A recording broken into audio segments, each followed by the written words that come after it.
So this is the Chapter 3 test review over fractions and decimals. Number 1 says change 21/4 into a mixed number. So this is just a typo problem. I'm going to do top in, bottom out. 4 will go into 21 5 times. And I get a remainder of 1. So rather than make a decimal, I want a mixed number. So I'm going to make that into my fraction. So 5 is my whole number. My remainder is the numerator. And then I keep the same denominator. So 5 1/4. Change, number 2 says change 6 4/5 into an improper fraction. So we can call this several things. I think some of you call it mad. You're going to multiply and then add. Some people call it around the world. Some people call it Texas. Regardless, you're going to multiply 5 times 6. That's 30. Add the 4. That's 34. And keep the same denominator. So that's going to be over 5. So this is improper because the numerator is larger than the denominator. But we're going to leave it like this. Only because they ask for an improper fraction. Normally, we would change that back to a mixed number. All right, for the rest of this page, it says evaluate, write in simplest form if necessary. Number 3 is 1/4 plus -2/7. So anytime I'm adding fractions, I'm going to start by finding a common denominator. So the common denominator for 4 and 7 would be 28. So I need to multiply the 1/4 times 7 in order to make this 28, and so I need to multiply the top also by 7. On the other side, I'm going to multiply the -2/7. To make 7 into 28, I need to multiply it by 4. So this gives me 7 over 28 plus -8 over 28. And then I'm just kind of ignoring the denominator now and treating the top part as integers. So if I know if I have 7 plus -8, the signs are different. I'm actually going to subtract those, and I have more negatives, so that's -1, and I keep my denominator as a 28. This doesn't simplify, so this is my final answer, -1 over 28. Right, on number 4, I have 3 1/10 plus 2 3/4. So I'm going to start by finding I'm going to make these improper first. So 10 times 3 is 30, plus 1 is 31 over 10. Over here, I've got 4 times 2 is 8. 8 plus 3 is 11 over 4. Then I need to find the common denominator of 10 and 4. If I don't know what that is, I can start finding multiples of each of these. I'll start with the smallest one because usually that's the one I have to think the most about. So 4, 8, 12, 16, 20, and then you should recognize that 10 has a multiple that's also 20. So I'm going to multiply times 2 for the 10, and I'm going to multiply times 5 for the 4, and I'm going to do that on the top and the bottom. So 31 times 2 is 62 over 20. Over here I have 55 over 20. All right, and these are both positive, so this is just a regular addition problem. So 62 plus 55, if I don't know what that is, I can use some space over here and add those up. I get 117 over 20. Now this is improper because the numerator is larger than the denominator. So I'm going to go ahead and divide it first. Now I know that 20 will go into 117 5 times. 5 times 20 is 100. When I subtract, I get 17.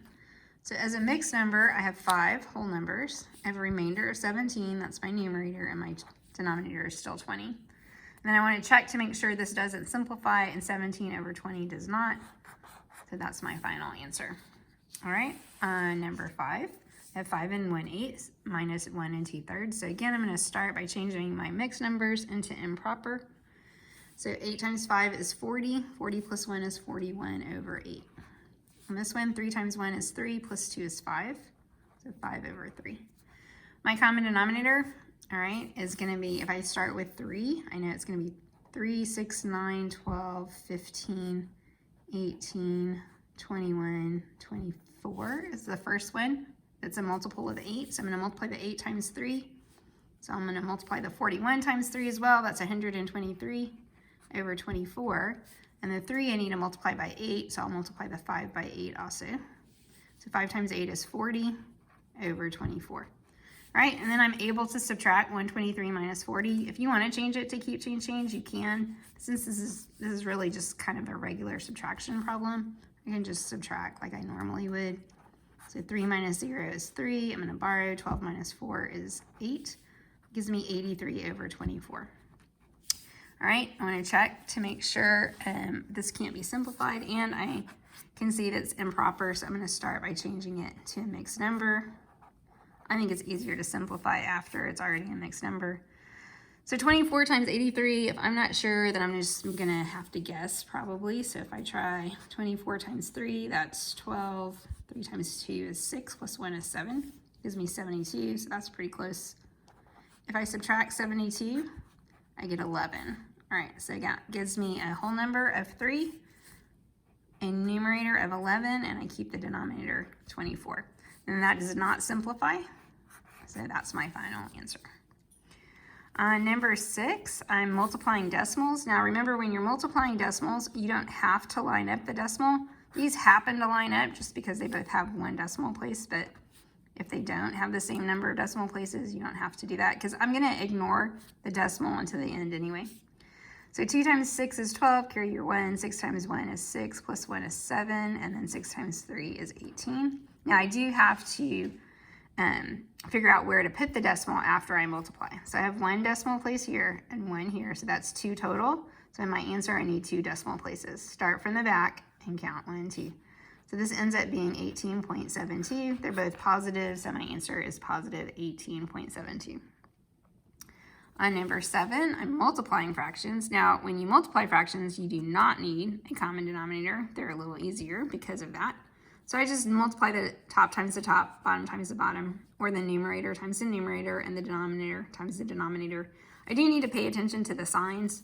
So I'm going to always have the negative go with whatever the numerator is. So I'm going to think of this as 4 times negative 2, which is negative 8, and then do the bottom 5 times 3 is 15. And then check to see if that can simplify, and it can't. So that's my final answer. On number 8, I'm going to treat this as a negative 5 times a negative 2, which is a positive 10. I'm using sleeping man whenever I'm multiplying or dividing, right? Positive and negative numbers. So on the first one, I had a negative positive. My answer was negative. On this one, I have a negative and a negative, so my answer will be positive. On the bottom, 7 times 5 is 35. And then I'm going to check to see if that simplifies. And these do both have factors of 5, so I'm going to divide by 5. 10 divided by 5 is 2. 35 divided by 5 is 7. So this ends up being 2/7, and that's all it will simplify. On number 9, I'm still multiplying, but I need to change any whole numbers into fractions, any mixed numbers into improper before I multiply. So I'm going to take this 4, make it 4 over 1. The 2 1/2, I'm going to multiply 2 times 2 is 4, add the 1, that's 5, and then keep my denominator. Sorry, this is multiplication still. I don't know why I wrote that. All right, and then top times the top, so 4 times 5 is 20, 2 times 1 is 2, and then check to see if that simplifies. You could simplify this, or you could just divide it, top and bottom out. 2 will go into 20 10 times, right? So this just becomes 10. Or if you wrote 10 over 1, that's fine too, but go ahead and simplify that to just a plain whole number, 10. And that's a little simpler than this. All right, and then on number 10, I'm dividing, so I'm back to decimals. Anytime I'm dividing decimals, I want to make sure I set it up correctly. So we talked about first in, last out, Philo, if you remember that, Philo. All right, so the first number is 51.62. That goes inside my division box. 2.9, the last one goes out. And then I don't want to divide with a decimal, so I'm going to move this. We talked about fox and rabbit, right? So this is my fox. It's going to move to the wall. It just moved one time, so my rabbit runs away the same amount of times. So now I actually have the division problem of 29, and then this decimal is now between the 6 and the 2, so this is 516.2. And then once I don't have a decimal here, it's just a regular division problem. So I can't divide 29 into 5, so I'm going to look at 51. I think 29 will divide into 51 just once. And when I subtract, I'm going to borrow, so be careful here. 11 minus 9 is 2, 4 minus 2 is 2. Then I'm going to bring down my 6. Right? And so then again, I'm just going to have to kind of guess on some of these. So 29, I'm going to try 7 is 63, carry your 6. 7 times 2 is 14, plus 6 is 20. That's pretty close, so I'm going to use the 7. 7 times 29 is 203. And then when I subtract, I get 23. So bring up your decimal, that rabbit drops or jumps up, and then I'm going to bring down the 2. Notice I'm keeping everything lined up. I could have actually put an X here to show that it did not divide into 5. I want to make sure my decimal goes above the decimal and any number goes above the number under it. I want to make sure each of the numbers, the digits and the number I'm dividing in has something above it. So I'm bringing down the 2. 29 will go into 232. I know it's going to be more than 7, so I'm going to try that. Times 8. 8 times 9 is 72. Carry your 7. 8 times 2 is 16. Plus 7 would be 23. So that's 8. And then I have no remainder, so I'm finished. All right, so this is 17.8. They're both positive, so my answer is, positive 17.8. Okay, let's keep going. On 11, I'm dividing, but now I'm dividing with fractions. So remember with fractions, you have to, it's just like multiplying, only it's keep, change, flip. So I'm going to keep the -4, but I do want to change it into a fraction first. So to make -4 into a fraction, I'm going to write it as -4/1. So I'm keeping that. I'm changing division into multiplication, and I'm flipping 2/5 to the reciprocal. So I'm just switching the top and the bottom. So keep, change, flip. And then remember, you're still using the same rules for finding the positive and negative when you're dividing as you do with multiplying. So sleeping man. I can see that I have a negative times a positive, so I know my answer is going to be negative. And then 4 times 5 is 20. 2 times 1 is 2. And then I can just divide that, or if I simplify it, I'm going to get the same answer. So 2 will go into 20 10 times. And so this is going to be, it's going to stay negative, so -10. Or if I wrote that as -10/1 and simplified that way, that's fine. Just go ahead and simplify all the way to -10. If you're dividing to mixed numbers or any mixed number, you want to make it improper before you do the whole keep, change, flip. So 3 times 3 is 9, plus 1 is 10/3. And then over here, 8 times 1 is 8, plus 7 is 15/8. And then I haven't done my keep, change, flip yet. So all I did right now is just change everything to improper. So I'm going to take it 2 steps, basically, and just do that part first. And now I'm going to do my keep, change, flip. So 10/3, I'm keeping that, changing to multiply, and then flipping this to the reciprocal, 8/15. Now I'm going to multiply across. They're both positive, so this is going to be 10 times 8, which is positive 80. 3 times 15 is 45. And then I just need to make this back into a mixed number, so I'm dividing 45 into 80. I'll go one time. Just be careful borrowing here. So 10 minus 5 is 5. 7 minus 4 is 3. So that gives me one whole number. 35 is my numerator. 45 is my denominator. But I can simplify this. So these are both divisible by 5. That gives me 7 on top and 9 on bottom, but don't forget your whole number. So 1 and 7 ninths. Number 13, nails cost 13 cents per pound and screws cost 21 cents per pound. Michelle bought 1.5 pounds of nails and 3.4 pounds of screws. How much did she pay for the nails and screws? Round to the nearest cent. All right, so I want to make sure I know how much. So the nails are costing 13 cents per pound, means for 1 pound. But she buys more than 1 pound. She actually buys 1.5 pounds of nails. So these two numbers are related. So if 1 pound is 13 cents and I want to know how much 1.5 pounds is, I'm multiplying these two together. So again, with decimals, it doesn't matter if your decimal lines up, and it also doesn't matter which number you put on top. I like to put the one with the most digits on top. These, I don't have to have a 0, so it doesn't really matter. I can set this up the other way. Just make sure you're counting your decimal places when you're finished. So 5 times 3 is 15, carry your 1. 5 times 1 is 5, plus 1 is 6. Start your second row with a 0 or a placeholder. 1 times 3 is 3, 1 times 1 is 1. Okay, if you left the 0 in there, it wouldn't change your answer, so that's fine too. 5 plus 0 is 5, 6 plus 3 is 9, and then the 1. I have 1, 2 decimal places here, and 1 here. That's 3 total, so I'm going to move this 3 places. That gives me 0.195. And I am going to end up rounding because this is money, but I'm going to wait until the end to round, and that's just a good habit to be in, and that way you're not rounding too early.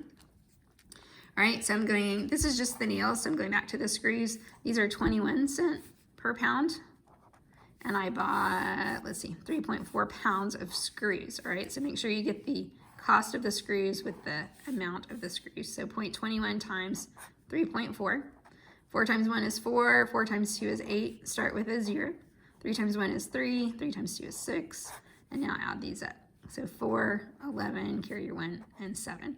So there are 1, 2, 3 decimal places, 1, 2, 3 decimal places, so 0.714. So I'm looking for how much she paid for both the nails and the screws, so that's a total, which means I need to add that up. 5 plus 4 is 9, 9 plus 1 is 10. Carry your 1, 1 plus 1 is 2, plus 7 is 9. When I'm adding decimals, I'm just going to bring that straight down.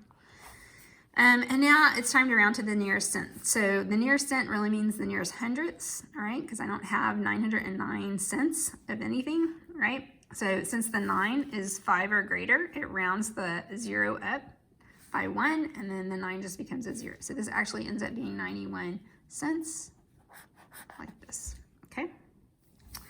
On 14, Miss Farrar is building a rectangular patio that is 7 2/5 feet long, so 7 2/5, and 9 2/7 feet wide.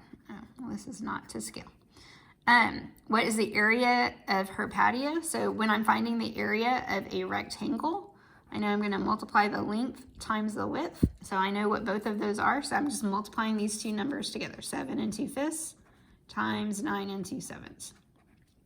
So this is just a multiplying fraction problem. Before I do that, I need to make these mixed numbers. 5 times 7 is 35, plus 2 is 37. 9 times 7 is 63, plus 2 is 65. Keep the denominator as a 7, right? We're multiplying, so no need to switch anything. These are both positive, so I'm just going to multiply straight across. I do not know what that is, so 37 times 65 is 35. Carry your 3. 5 times 3 is 15, plus 3 is 18. Start with a 0. 6 times 7 is 42. 6 times 3 is 18, plus 4 is 22. And that's a 10, 4, and 2. All right, so 2,405 over 5 times 7 is 35.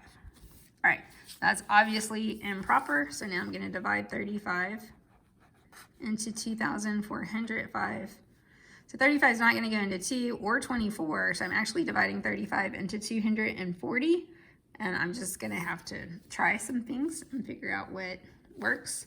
So if I try 6, 30, and then 6 times 3 is 18, plus 3 is 21. So, yep, that works. That would be a 6 over the 0. So 6 times 35 is 210. And I'm going to subtract 0. 4 minus 1 is 3. And that's 0. And then I'm going to bring down the 5. Okay, notice I don't have a decimal or anything yet, and I don't actually want a decimal because if my answer or my problem starts off in fractions, I want to make sure my answer is also in fractions. So 35 into 305, probably, let's see, 9 is not going to probably work. Let me think. How about, let's try 7, 35 times, no, that's not. How about 35 times 8?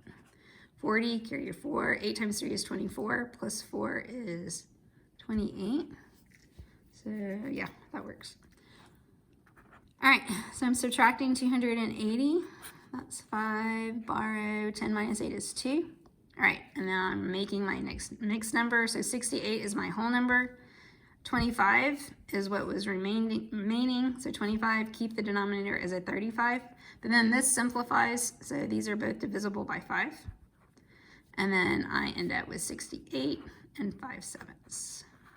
This is an area, so my unit would be feet, square feet. All right, on 15, it says find the area of the rectangle. Hint, use A equals length times width. Well, I already knew that because I did that in the problem above. This time I'm using decimals though, so I'm just multiplying 9.7 and 4.2. 7 times 2 is 14, carry your 1. 9 times 2 is 18, plus 1 is 19. Start with a 0. 4 times 7 is 28. 4 times 9 is 36, plus 2 is 38. Add it up. 4, 9 plus 8 is 17. 1 plus 1 is 2, plus 8 is 10, and then 4. So I have 2 decimal places here. I want 2 here. This ends up being 40.74. And then this is an area, so I want to include the unit of square feet. All right? On 16, it says Franklin read 5/7 of the pages in his 147-page book. How many pages has he read? How many pages does he have left to read? All right, so this is super important right here. 5/7 of, anytime you have a fraction of something, that's telling you to multiply. So if I want to know how many he read, I'm going to multiply 5/7 times the pages of his book. So 147. I'm going to make that into a fraction and then multiply. So 147 times 5 is 35, carry your 3, 5 times 4 is 20, plus 3 is 23, carry your 2, 5 times 1 is 5, plus 2 is 7. That gives me 735 over 7. I need to divide that. So 7 will go into 7 one time, bring down the 3, 7 will go into 3 0 times, don't forget about that 0, and then you can bring down the 5. 7 will go into 35 5 times. All right, so this tells me he read 105 pages.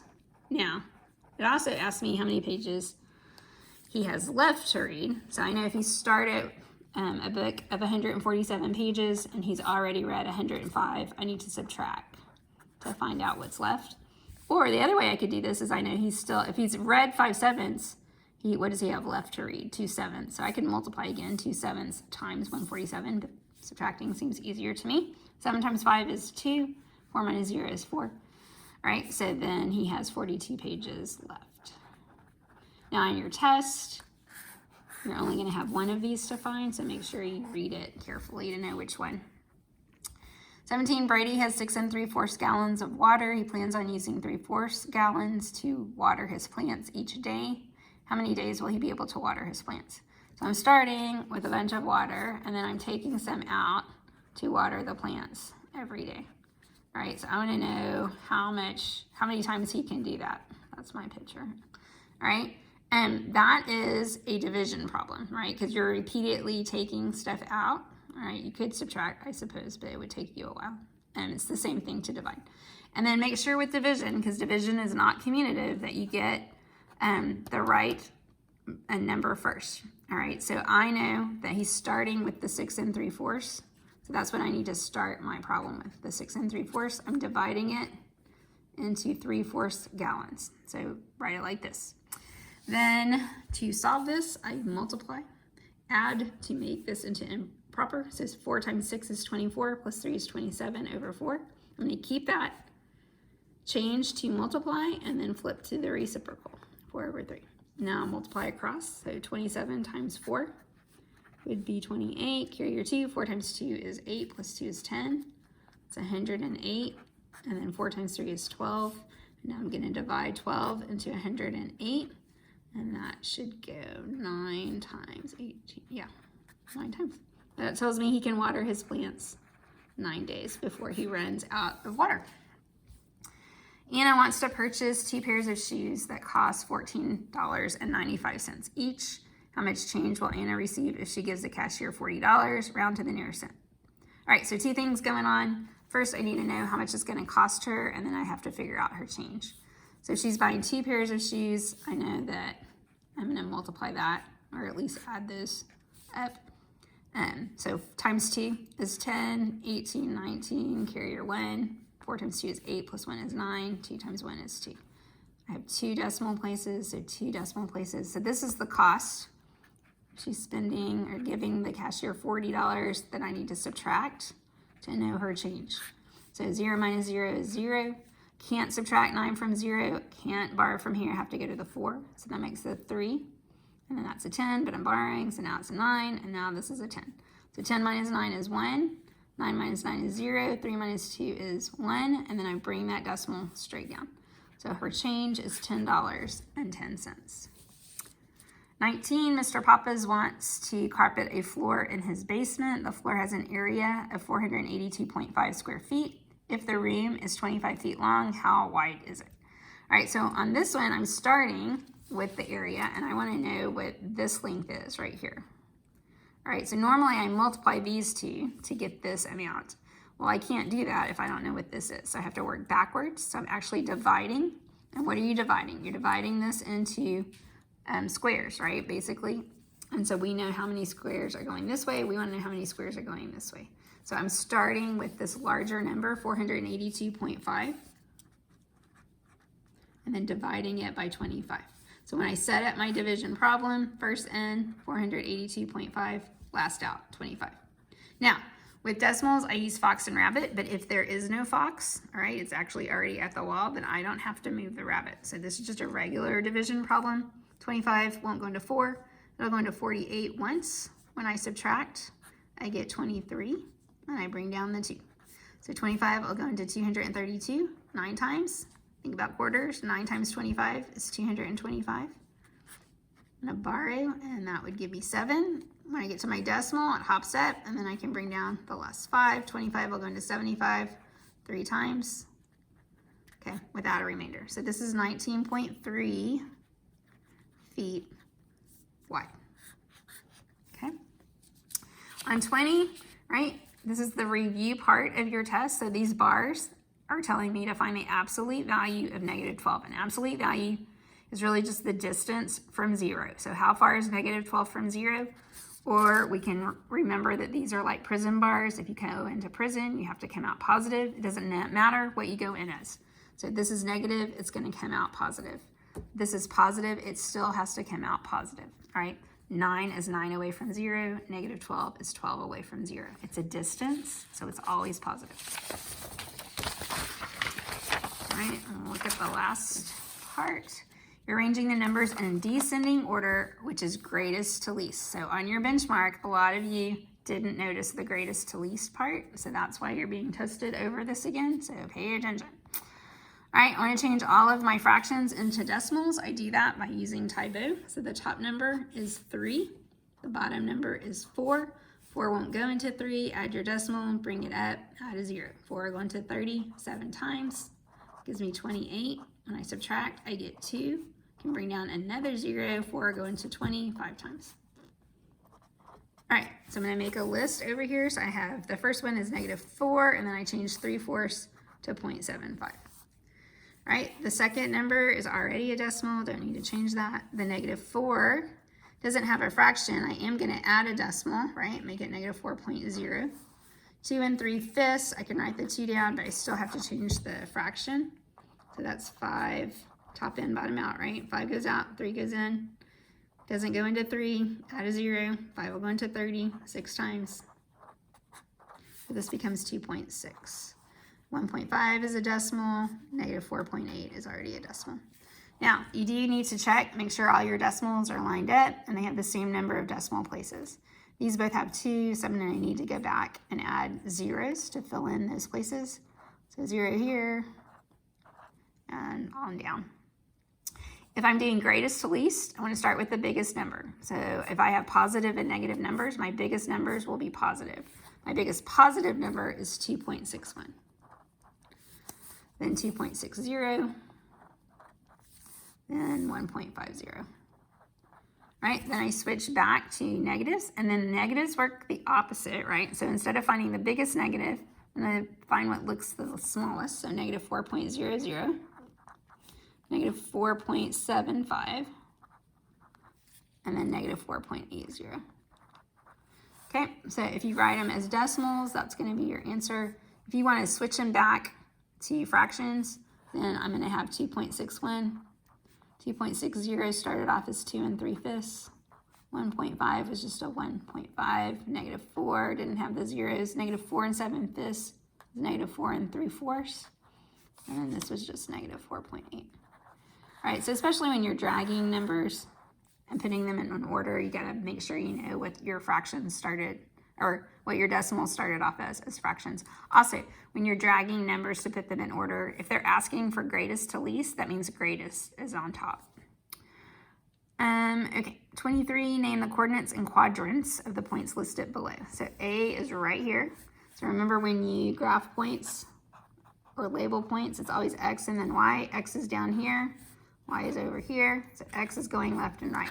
So I'm going to go over 2 for A, and I'm going to go up 3 for Y. So over 2, I always start from the origin. To get to A, I have to go right 2, so that's positive 2, and then I have to go up 1, 2, 3 to get to the point. So that's my Y, and it's also positive because I went up. The quadrants, remember, well, we'll go back and do those in a minute. All right, so C is down here. So to get to C, I go for X from 0, I go over 1, that's to the right, so that's positive. And I go down 1, 2, 3 to C. So that would be a negative Y, negative 3. And then E is right here on the line. So I start from 0 and I go over to the right 1, so that's a positive 1. And then it doesn't go up or down, so that's going to stay as 0.